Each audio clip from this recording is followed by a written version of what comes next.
I have some trivia questions for you. Are you ready? Yep. Don't explain. Okay. Just direct answers. Okay. Ari or red? Ari. Sunrise or sunset? Sunrise. Okay. Movies or commercials? Movies. CGI or real life? CGI, man. CGI. What's the best day of your life? The best day of my life, I think, is the day I got married. Daily motivation? Daily motivation. Wow, creativity. Creativity. Favorite place to create? Favorite, in my bed early in the morning. The best advice you ever got? Best advice I ever got was companies don't start small because they are small. Companies start small because that is the place to start. Please say it again. Companies don't start small because they're small. Companies start small because that is the place to start. So organic growth, and then you build. Last question. Advice to those that coming after you. Well, the world is your oyster, just imagine and dream, whatever we want, we can achieve. Yeah. Ladies and gentlemen, welcome back to the Master Bus. It's the Master Bus. It's your boy Steve Keys. Andy Mugumbya. Yeah, let's go. And tonight we have a special guest. Oh my God, we've waited for so long for this gentleman to show up on this show. Busy. He's a very busy. Busy mugwanga. These centers of the Benjamins. Now, the beauty about our guest today. Let's go. He has no excuse. I took back a freestyle.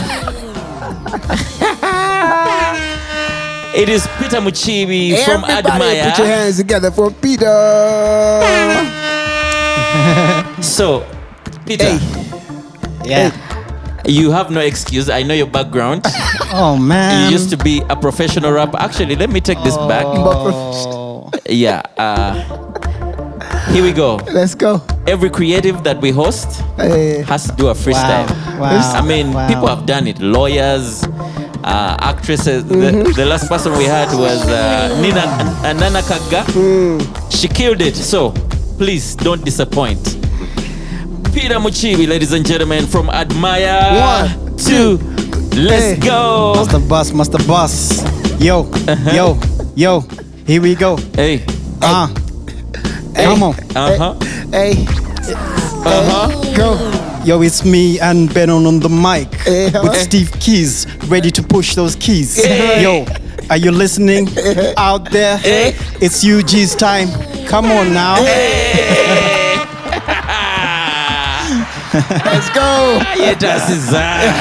Oh, man. Peter Mukiibi. Ladies and gentlemen, welcome back to the Master Bus. Mr. Peter Mukiibi in the house. Peter. Peter. Yo, so nice to have you. We go way back. Yeah. I was going to Kwewanira on Steve here. I was going to tell him, yo, this is my hobby. And then I remembered also. But let me tell you, for first things first. So I've been trying to get Mukiibi to come on this show, but he was paying me back because I was supposed to play on his wedding. Yeah. And then no take away bed, No. So, man was AWOL. So what happened? I think he booked me for a date. Then they need a and then another person booked me. 9%. Yeah, Steve. But I forgive you. I'm going to play at the anniversary. What is the anniversary? 10 years. My wife is listening, so and it's on you. Free to make up for. Well, we shall discuss that. Have you noticed the man is even sweating already? Free? No, but it's all good. How long has it been now? 5 years. 5. Yeah, 5 years already. Let's go. Yeah. Woo-wee. So first of all, congratulations Thank you. for Nambi. It must have been very, very, very challenging. Omanyife, but outsider, we when we get to see the teasers and The teaser was sick. yeah. So Oh my God. but we never get to know. We understand and appreciate the fact that Sivyangu, the long hours editing, and now that True. yours has a lot of Visual. CGI and stuff like that. Walk us through a bit of the challenges and the learning and unlearning you had to go through to get to be able to get to the theaters and the cinemas. Okay, so the first one is always money. To do good things, you really need money, and we didn't have. Like every independent filmmaker, you know that the money is either going to come from your pocket or you're going to have well wishers. But just to explain the journey, the script writing took about 5 years because I was writing the script myself. I don't call myself, a scriptwriter per se, but it's just one of those things whereby you tend to learn to wear many hats, when you're in this industry. Yeah, You're it's the forced nature to- of the Yes, business. yeah. And if you can't pay someone, then you do it yourself. So I wrote the script for quite some time. I tried to reach out to friends like Kemiondo, Clive, my mother-in-law, to help me with the script, and I kept on refining it. But yeah, after time passed, I'd also met this other friend called AK Simba, and I told him about the idea, and then he told me, whenever you're ready. Then we met 3 years later, and I it was one of those Januaries, and I told him, this year it's happening.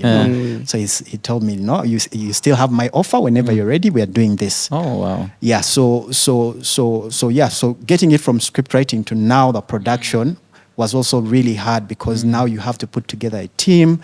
Filmmaking is a team sport. It's not something that you do on your. Of course, everybody has a way they do it, and there are people like students, especially, who do films, single-handedly and all that. But if you want to make a film that has all the aspects, at that level, you really need to find other experts to work with.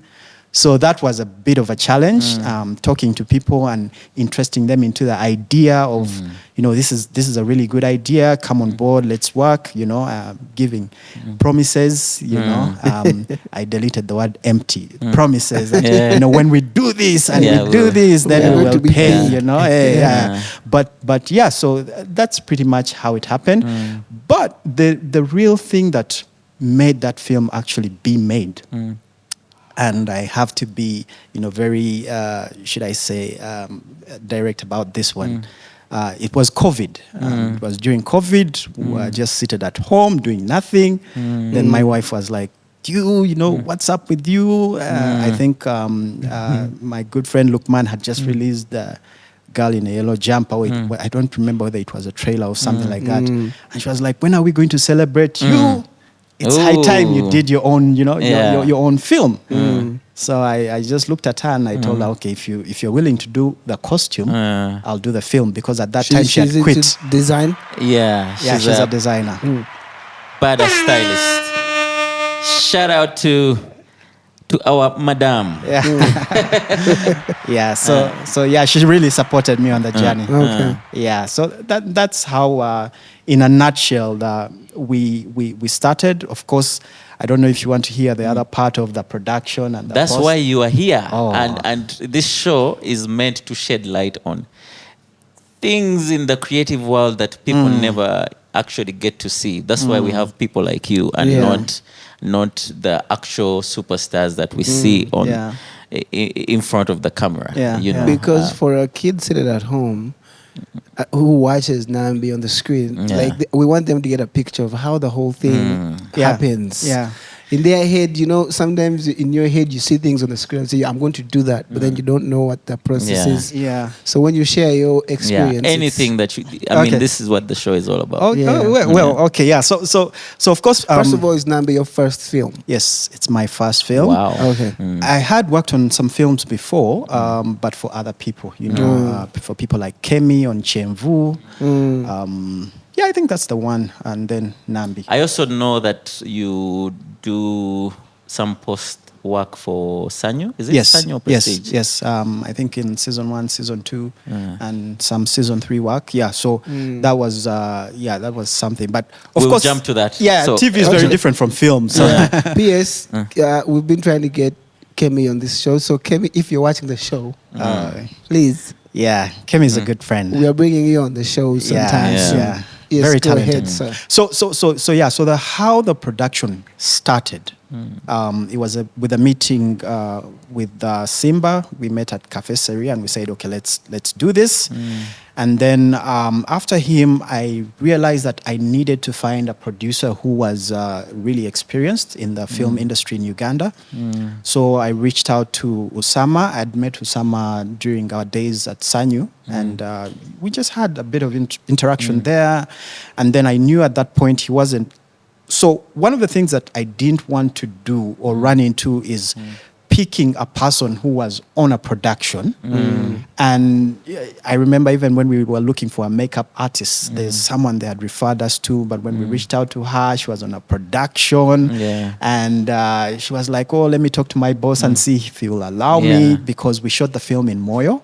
And it wasn't going to be easy, to go back and forth. So we knew that we had to block out a whole week of traveling to Moyo, staying there. And how did you find the location? The location scouting. So it turned out that I had done a job for an organization called GIZ about 4 months before.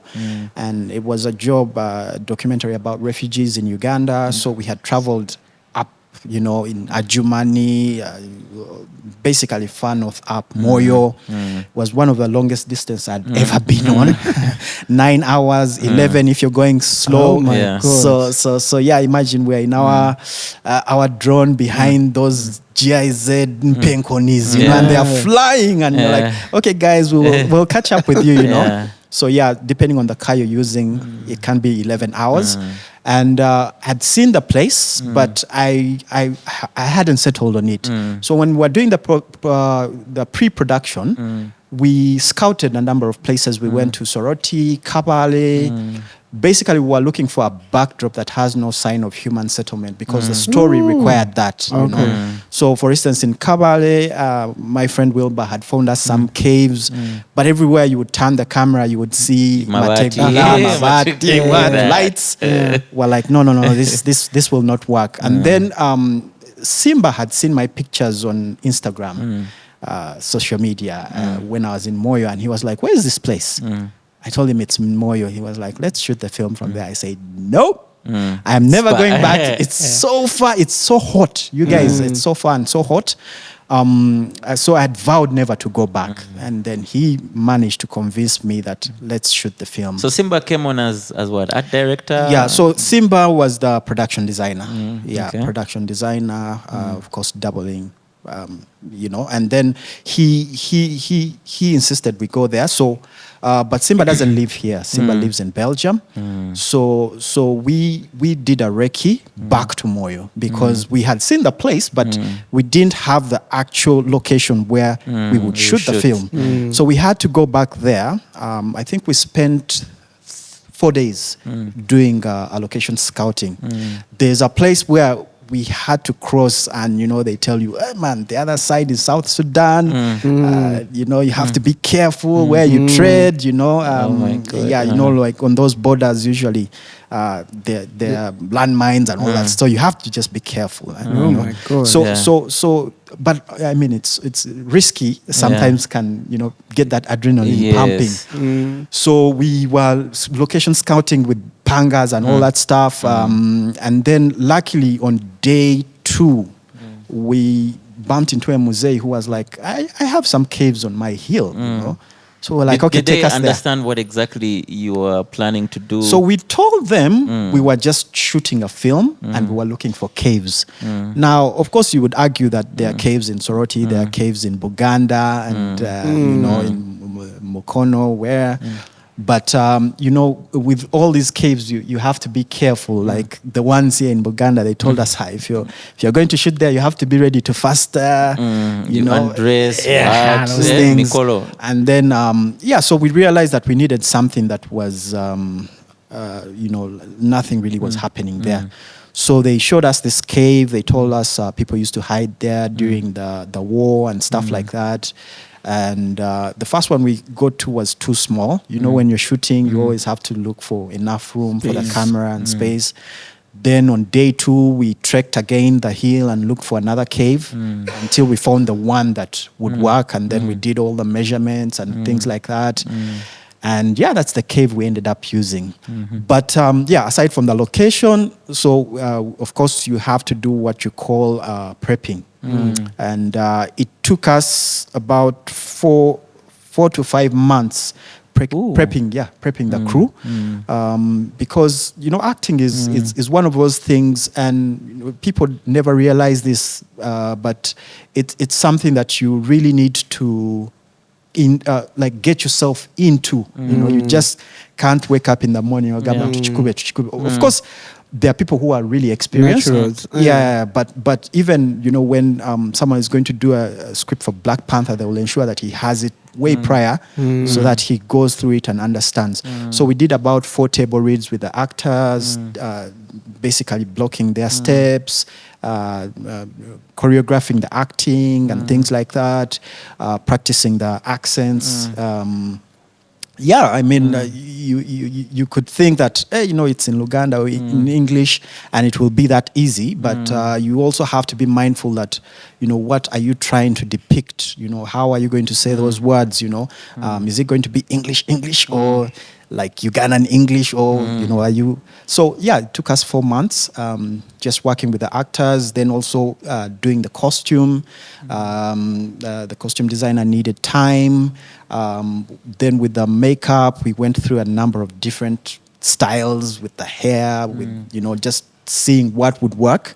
I recently watched Shaka Ilembe, and one of the first hairstyles we had done for Chintu. I saw it in Shaka Ilembe, and of course we turned it down. It kind of felt too stylish, but I was like, people are going to say, you guys, but there's always that fear. But we realized that the story was based on the first man, and what would that look like? So we envisioned a caveman. And we knew that he needed to be rough. We told him to stop cutting his hair and nails 5 months prior to shooting, so he never cut his nails for that long. Oh my God. And in the film, when you see it, you see the roughness. Do the fake ones? Well, sometimes it's always good to why do. fake it when you can? Because I'm thinking about 6 months, bro. Yeah, I mean, it's always good to shoot things as authentic as you can, if you can. So we were lucky that Bint, the guy who acted as Chintu, he's a teacher, and he said that he thinks he can do it, and Did you choose the actors and actresses? So the actors and the actresses. So what I did, Osama helped me get like a bunch of people, and basically you look through them as a director. It took me a while to find Chintu. Nambi was from the first auditions that I saw, because we auditioned them. I first looked through YouTube and looked for some people, and then Usama managed to audition them and things like that. Then we picked Nabanja, who did an amazing job. And she looked beautiful. I mean, Baganda, we are hot. Hot. Let's check out the preview for some of you who don't know what we are talking about.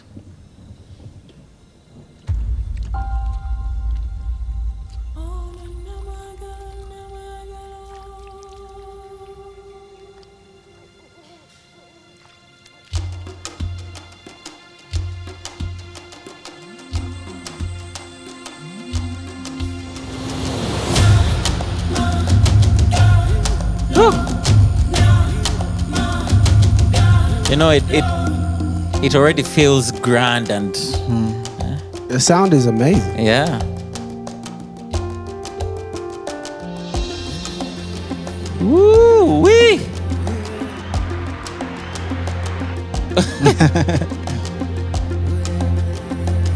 Nambi, That set looks really the amazing. world of men is not to be played with.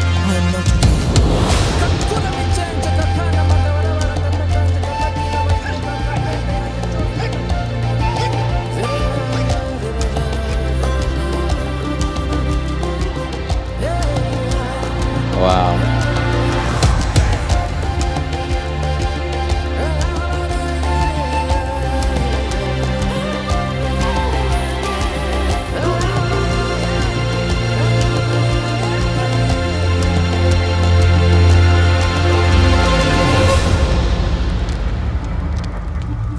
Have you seen that foot?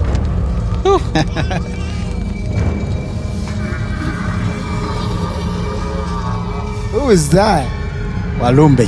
No, I mean the person. Yeah, he's a guy called Moses.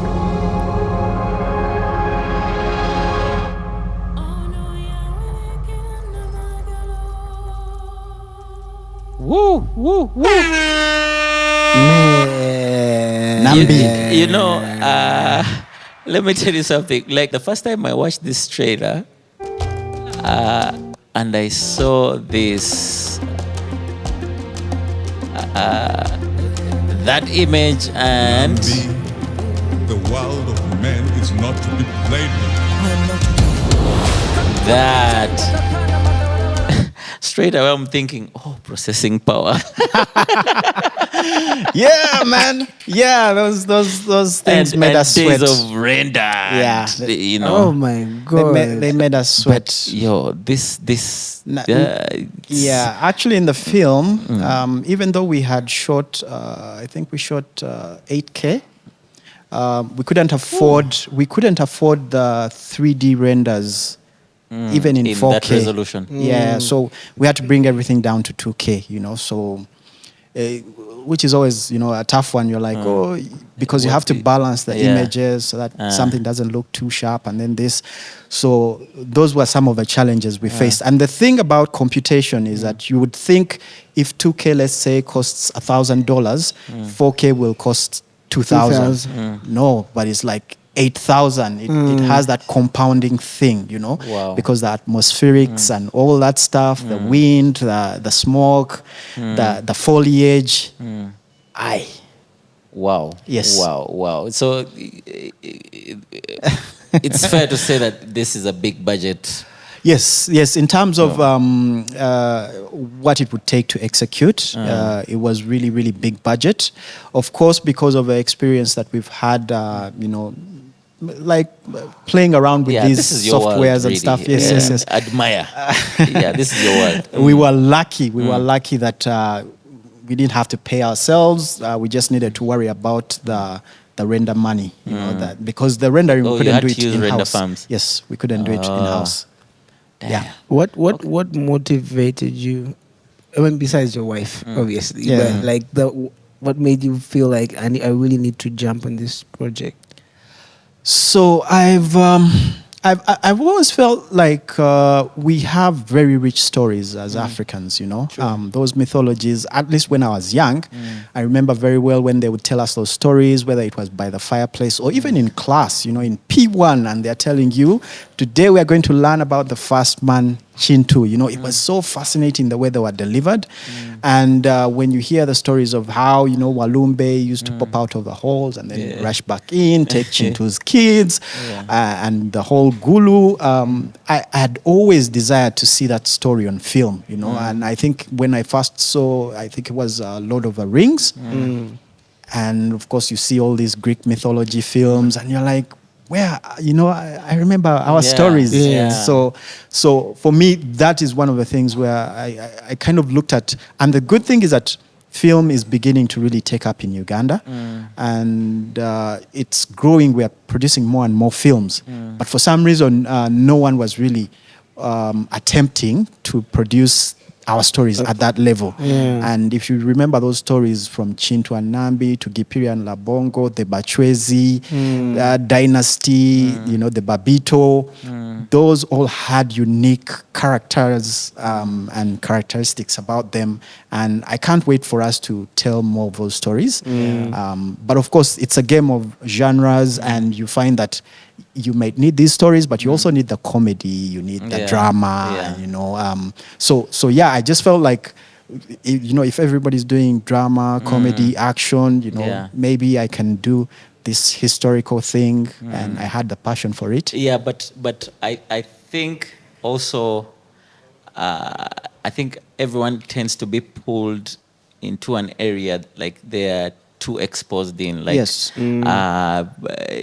You know, I know you as a guy who is into 3D and, you know, doing all these things. So I'm sure that also helped to influence, you know, the direction. Yeah, it did. And also, like, out of experience, like, if, say, you have an idea and you want to shoot, but sometimes you are second guessing yourself. Yeah. I'm sure a lot of people acted as like your cheerleaders, or you know, they helped to encourage you. True. Like, I'm sure AK played a big role to make it happen. True. Your wife and the other people that you involved. They're like, okay, let's do this. Then you're like, hey, okay, it's actually happening. Actually, I have interesting stories of how the core team came together. One of the most, should I say, important aspects of filmmaking is lighting. And there's this gentleman, he's called Hanish Rubanza, lives in the US. He had approached me about 10 years ago. You know, he wanted to intern at Admire. And I was like, hey, dude, you know, right now we have no, you know, opportunities and things like that. He was like, oh, you know, I really have a passion for film.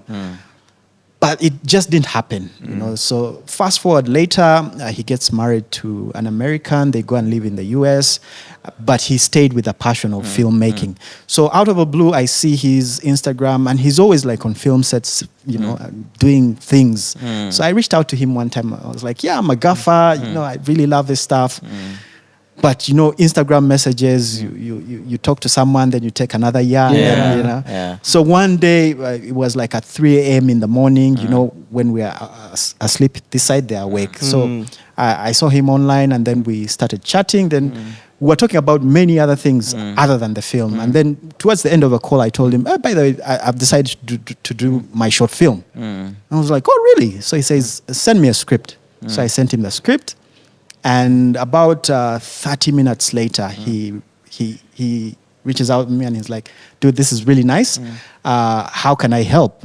So I tell him, hey, man, you're in the US. I don't think we can even afford you. And he was like, no. I will pay for my air ticket and I will fly over and help you guys with the lighting. I can see how I'm going to light the scenes in Gulu. We will, you know, put up these silver panels and everywhere, like really make it.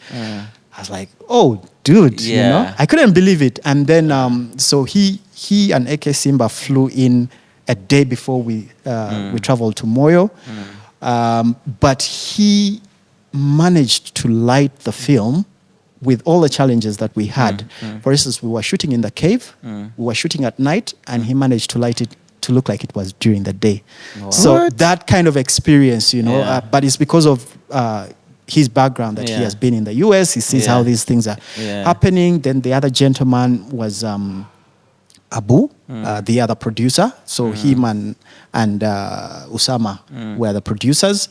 But he had worked with Admire for about 5 years, and then he got married and went to the UK.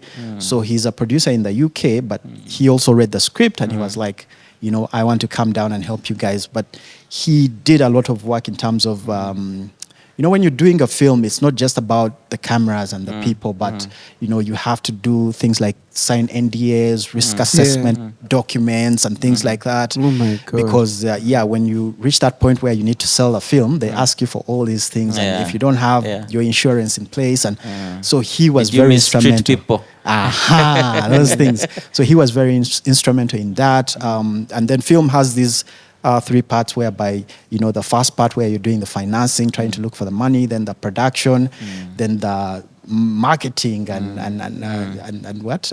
Distribution. Yeah. So the marketing and distribution, it's something that you really have to prepare for. And if you haven't done these other things really well, it can be tough for you, Actually, for us, our very first short movie we did. The Rolex? We of course we did pre-production. It was self-funded. Yeah. We didn't think about what happens after. Marketing and whatever. Yeah. So here we were It with was the a film project. Yeah, and then we're asking people around, so what do you guys do after you have a film? Yeah. Apply for festivals. The was a learning for us, yeah. and it's not like we regret the process, but a lot of those things we learned, after taking the jump. True. And sometimes I think it's important. Take the jump. Yes.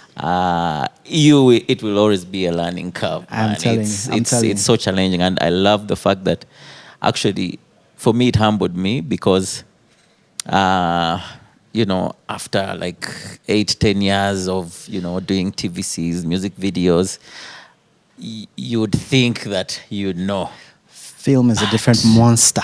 Yeah. I'll give you an example.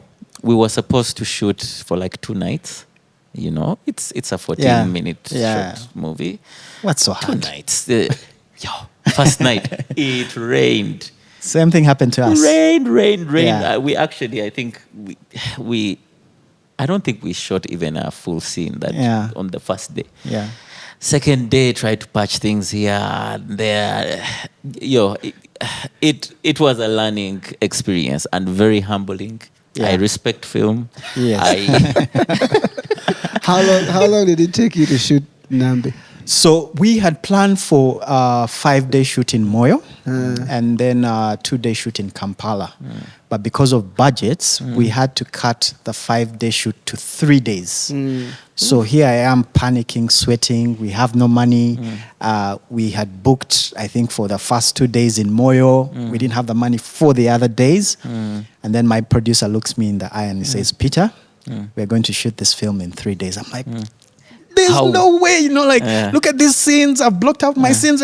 He told me, dude, do you want to do the film or not? Yeah. So we decided to shoot 3 days in Moyo. And even in those 3 days, we made a decision to use one of the days just to block.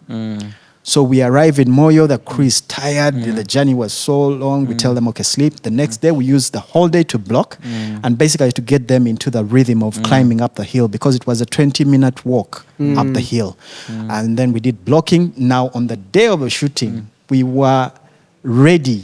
At 4 a.m. we were below the hill. There was a school there that we managed to use. They were so kind to us. It started raining. You guys, it rained from 4 a.m. to midday.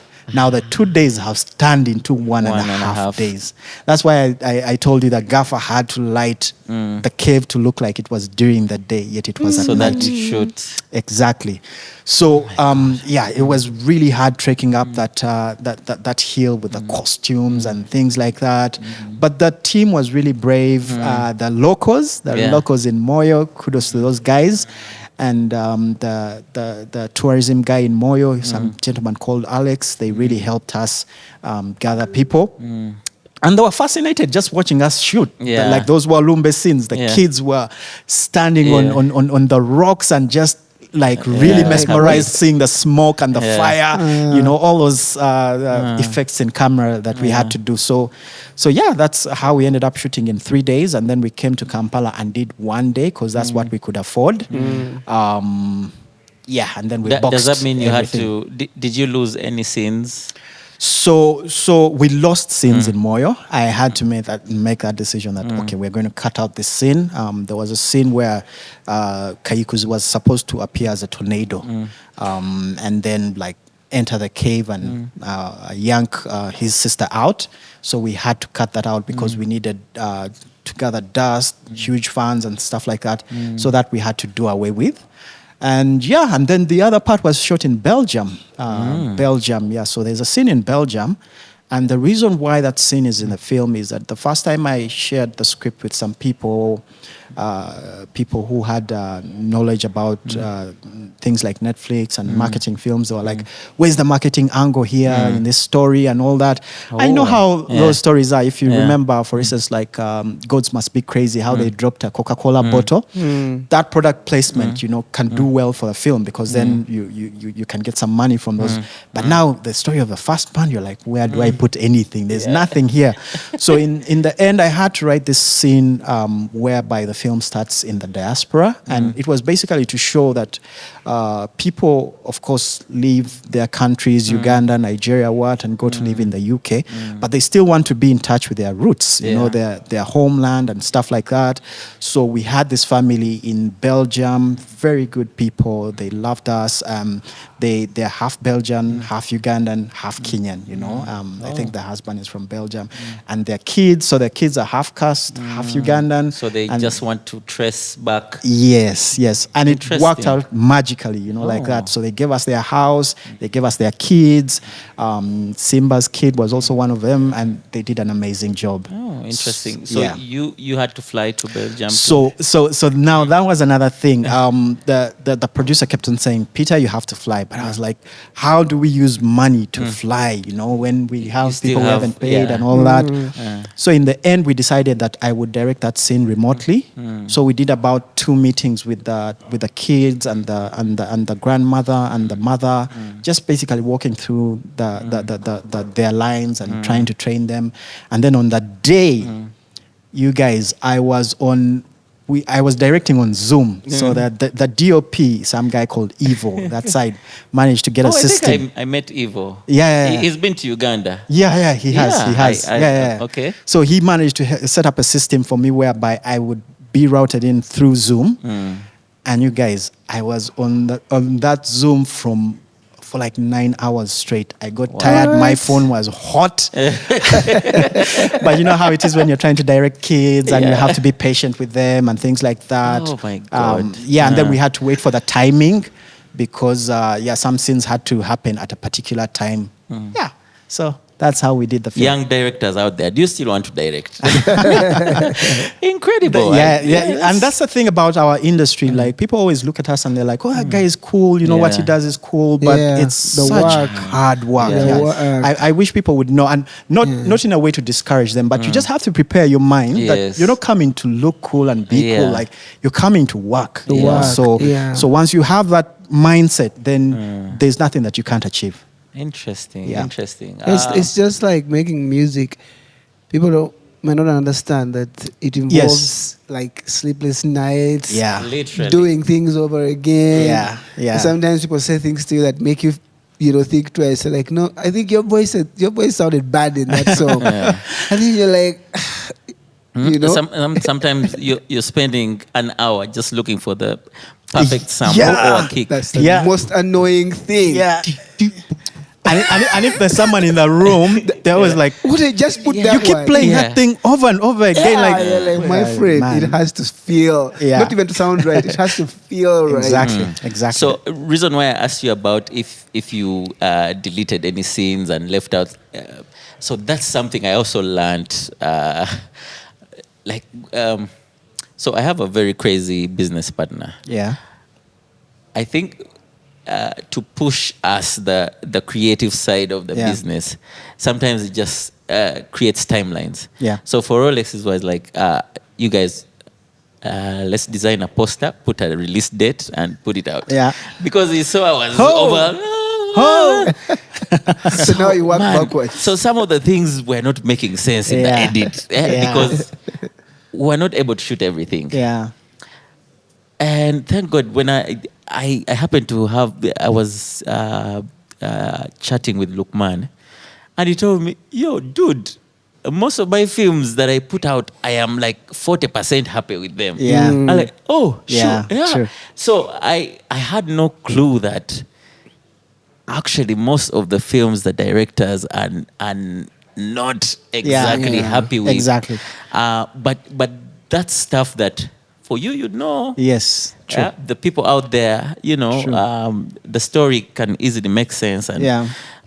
so yeah, for me, Rolex took me to film school, and actually, yeah, in the words of Lukman, he said, "That's the actual film school, Yes. not book ate na tudene soma ate no soma Yeah. angles na." Yeah. Man, it's a lot of things dealing with people, Yeah, money. exactly. You And have then to you have to do money. a lot of improvising on set. True. Like, Very. This You is need what to be we had in open-minded.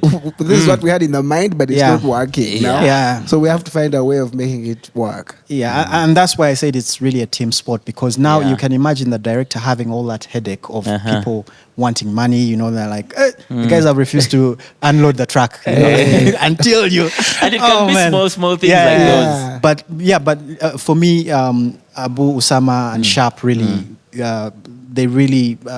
Sharp was on the team as well. Yeah, Sharp was Sharp Sawadi. Hey, what was he doing? So he was the assistant AD, assistant director. Must have been a tough one with yeah, his Ruzungu. No, but he's very good with people. He's very good with people. Yeah, and he is. those guys managed to ensure that I focused on directing, you know, which was a good thing, and I'm forever grateful for them. Sometimes, like you said, things are changing on the fly. You know, the makeup guys are doing stuff. They need more time. You're getting worked up as a director. You're like, hey, Shakira, you know, we need to move. And then Sharp is like, you know what? Chill. Like, give the guys time and, you know, let them. So yeah, I mean, I like what you say that you were learning on your first film. I was also learning. But the good thing is that there was prior investment, I would say, in the whole craft, which kind of also helped me like understand some things really, really well, that I would know that, okay, you know what, for me to achieve this, this and this would have to happen.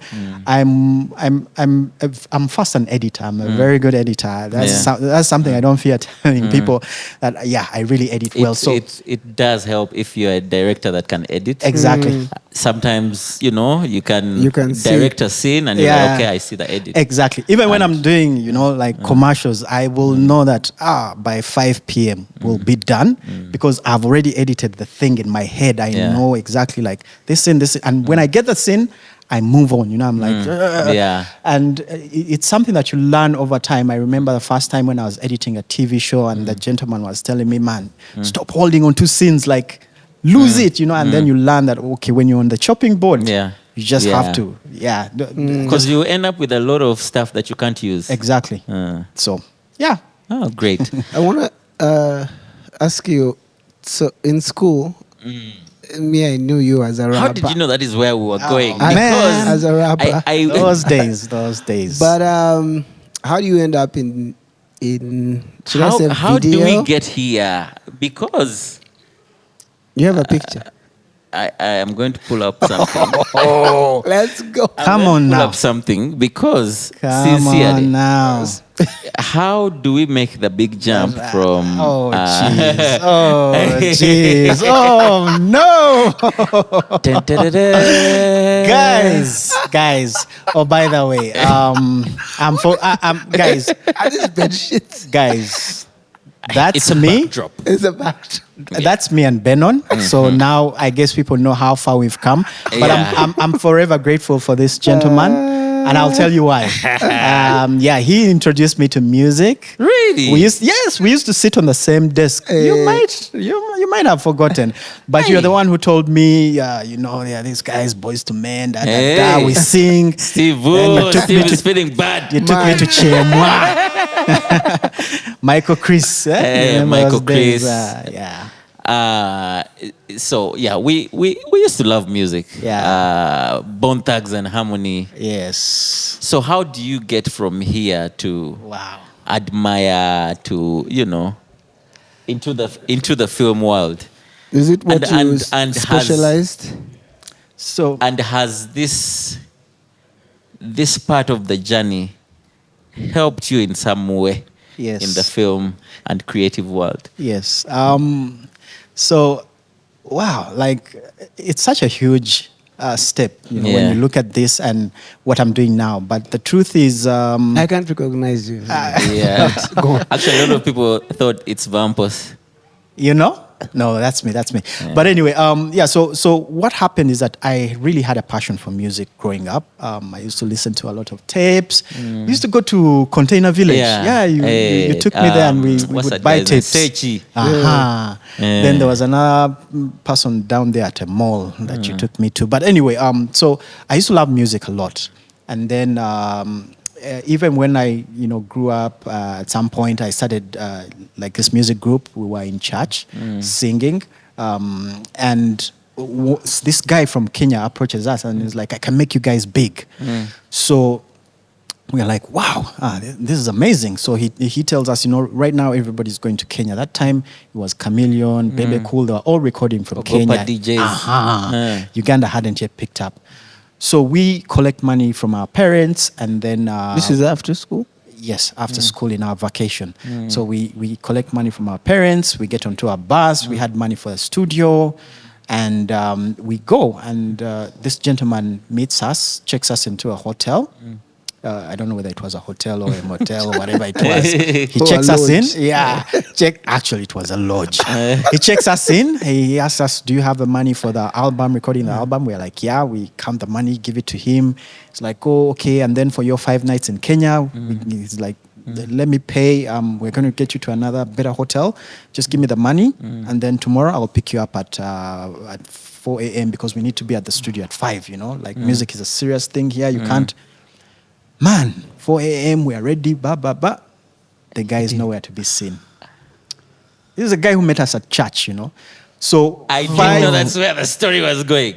Yeah. Yo. 5, 6, 7. And then at some point, we try to go down to the reception. We say, "Someone checked us in here. What? They're like, you guys have been robbed, you've been taught Nairobi." Yes. Oh my So God. here we are. No With no money. money. This is the guy from Uganda.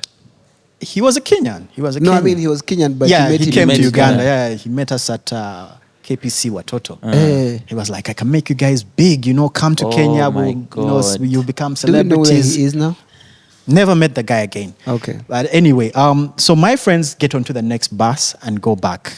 I'm like, how do I tell my parents that, Yeah. So I stayed in Kenya for another 2 weeks. I called up, so I had done my A-level in Kaboja. So one of our group members was actually a Kenyan. So he comes, picks us up, picks me up because the other guys chose to go back on the next bus. Cowards. Not really, but were like, how do you crushed. figure it out? Like, Yeah. how are you going to? You need money to stay and all that. Anyway, I stayed in Kenya for another 2 weeks, and then after those 2 weeks, I was like, okay, let me go back and humble myself and tell my parents. So when I came back, I told them. My dad laughed hard. It wasn't the reaction I was expecting, but he laughed so hard, and then he asked me, "What else do you want to do in life?" Ooh. So I told him, "I've always loved That's TV." a cool dad. Yeah, I've always loved TV. And then he was like, "Okay, I know a friend who has a TV station.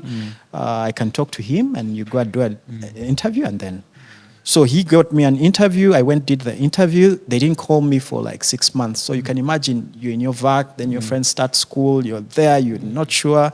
And then, eventually they called me, and then TV now opened me up to this world of, like video. What TV was that? That was Lighthouse Television. Oh. Yeah. So I started working there. My earlier days, I was just really programming things, so you would set up the shows that are going to run that day. And then because there were cameras, there was an editing suite, I asked my boss, I think I can do this stuff. And then, he gave me an opportunity. And from there on, I started, I grew a lot. And later on met some other guys in a startup, worked with them. I think it was Solomon Benge. And then after that, I went to Watoto, worked there for 4 years. And after Watoto, On started the production Admire. team? Yeah. Okay. So I was kind of, heading the media team there. And we did a lot of amazing productions. So we had Watoto used to have expatriates that would come in, and there was this gentleman called Marty who kind of held my hand, and he showed me the ropes on how to use most of these amazing softwares, and he gave me an opportunity to do like the stuff that I love to do. I think church needs to do a lot more of that. No, that's what I was about to say. That actually, do you know there were so many DJ people at Watoto Church? So many. There are Lobos. Yeah. What's that light skinned guy? That guy. But there were so many people from DJ. I remember in 2007 when I really paid attention to what was happening at Watoto.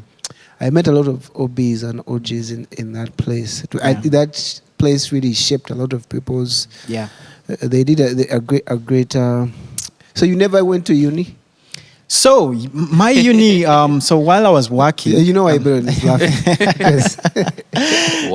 Yeah. So while I was while I was working, I enrolled. So I started uni before I actually started working.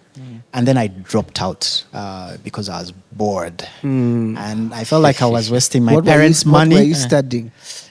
Interestingly, I was doing industrial art and design. But then it was so, we had to get clay, canvas, and do things.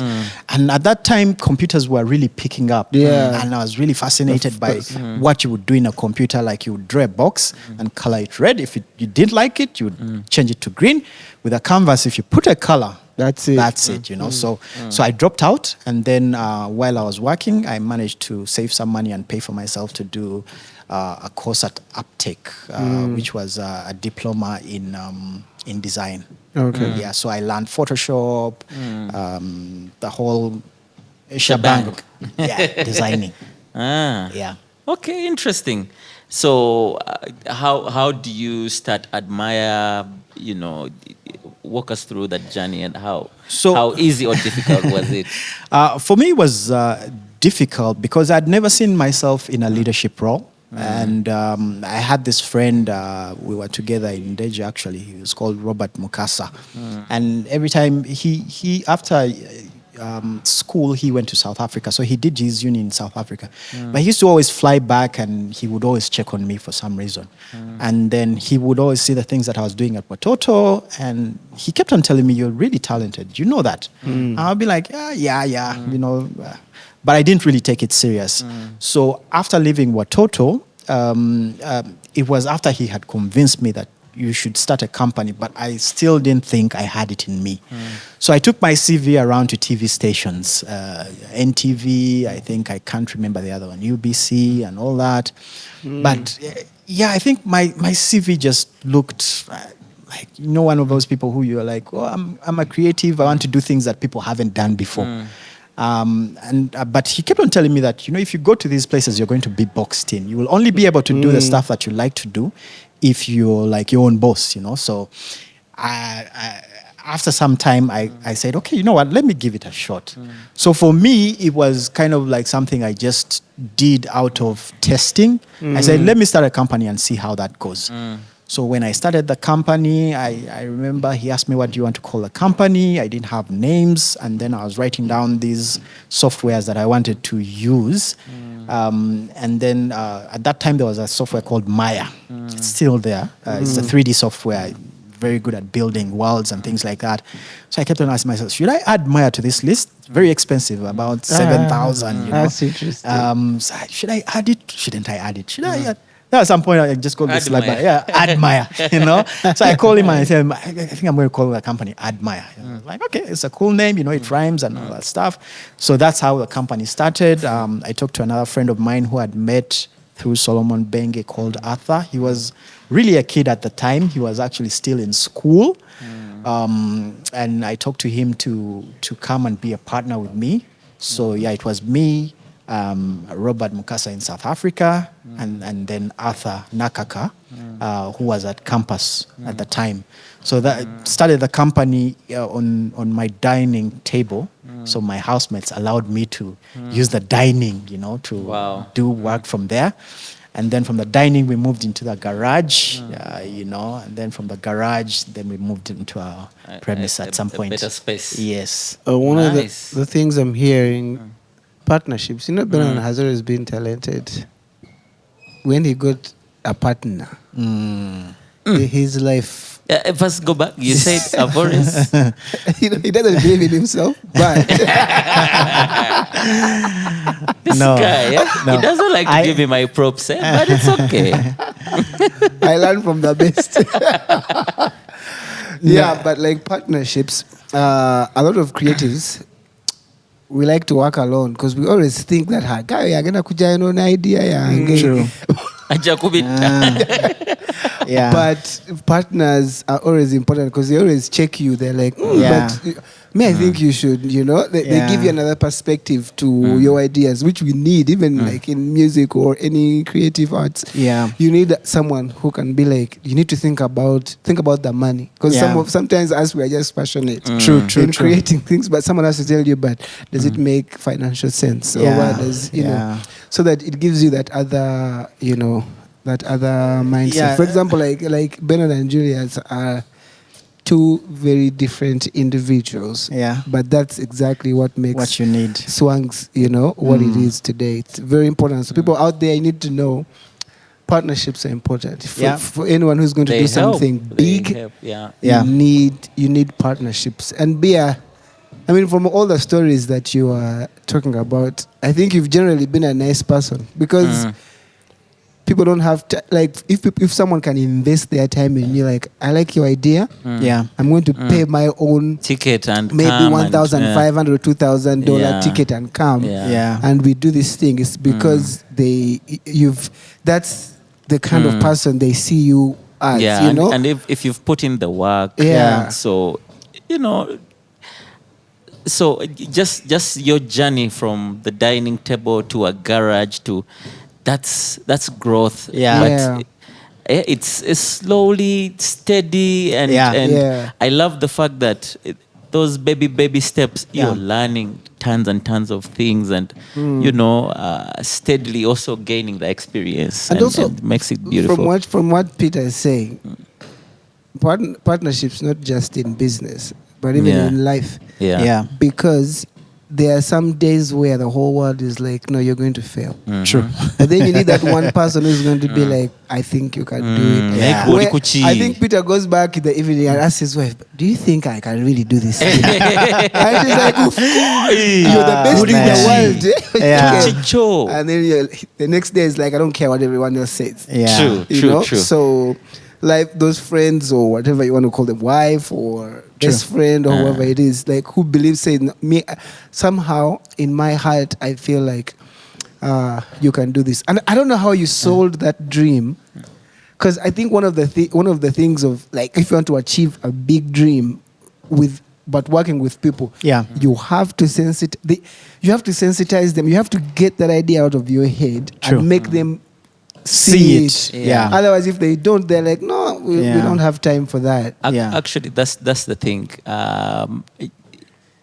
If like you want to achieve something, but with a group of people, that's what directors do. You make the people see your vision, because you're not the one going to be behind the camera. You're not the one going to do the makeup, do the styling or whatever. So as long as these people can see what's inside your head, they helped facilitate your vision to come true. And pretty much that's it. Well, Peter, we are coming to the end of the Master Bus. Let me ask Peter one question. Does your work affect your family life? Is there a balance? No. I think one, I have to credit them because, like you said, they've been my support system. My son was seated right next to me while I was editing, this film, and right now he knows the whole story. He calls Walumbe Mulumbe, Chintu. So he knows all the names. But what I would say is that they've been very supportive, and not just my family, wife and kids, but also my parents, my brothers, my cousins. They've kind of pushed me on this journey, because you know what it means to be a rebel. When when you do the kind of stuff we do, people always look at you like you're so off, you know. Yeah. Why don't you do this Offshoot. other, become a doctor, Right, engineer? no. Yeah, the arts. We need more recognition and support. But yeah, family has been there, and I'm forever grateful. What I am is because of them. Does it help that your wife has an idea of what exactly you are doing, film, and Absolutely. you know, Yeah, that because you if she's a Absolutely. if she's a doctor, Yes. a she's bank like manager, a bank manager, Yeah. like, and you're not showing up home, Yeah. in you know, Exactly. What's actually interesting is that I'd always vowed never to work with her because I think at some point in our lives when I developed these feelings for her, I kind of felt like she would distract me when I'm on set. So even when Admire was doing all these gigs, I would never give her work. You know, she would be like, "How come you never call me?" And I would be like, "I don't think I can work with you right next to me."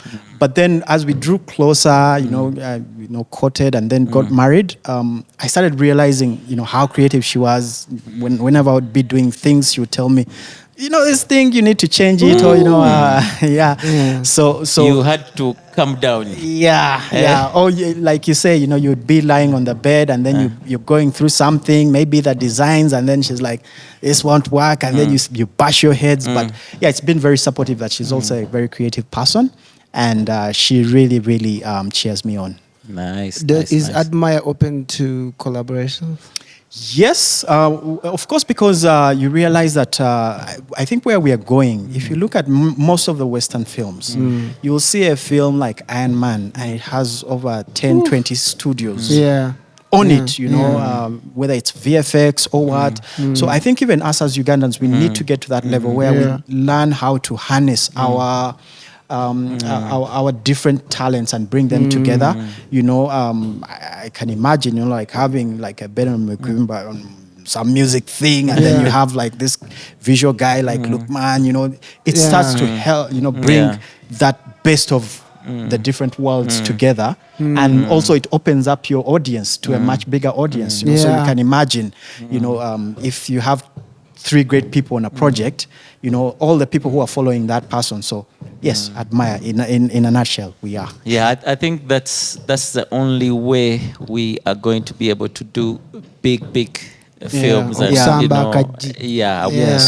the right word, Okusamba. Because we can see the potential is there. A lot of it. It is. But we need all the power. When we come, even in music, not just in, like even music, for us to, and that's what, I don't know, like that's what it's now a common sense. That's what the Nigerians did to take off to make Afrobeats popular. Now, like they came together and then pushed it. True. So I think we need to do that. Everybody, give it up. We'll for be a Peter force. Admire. Hey, thank you guys. Good to see you in a very long time. I can't wait to perform on your anniversary. Hey. Everybody, This is don't on forget record. to subscribe. This is on record. It's on record. It's on record. Yeah. Don't forget to subscribe, like, share, comment, and all that stuff. Thank you very much for hanging out with us, and see you on the next one. The Master Bus. We're out. Yep.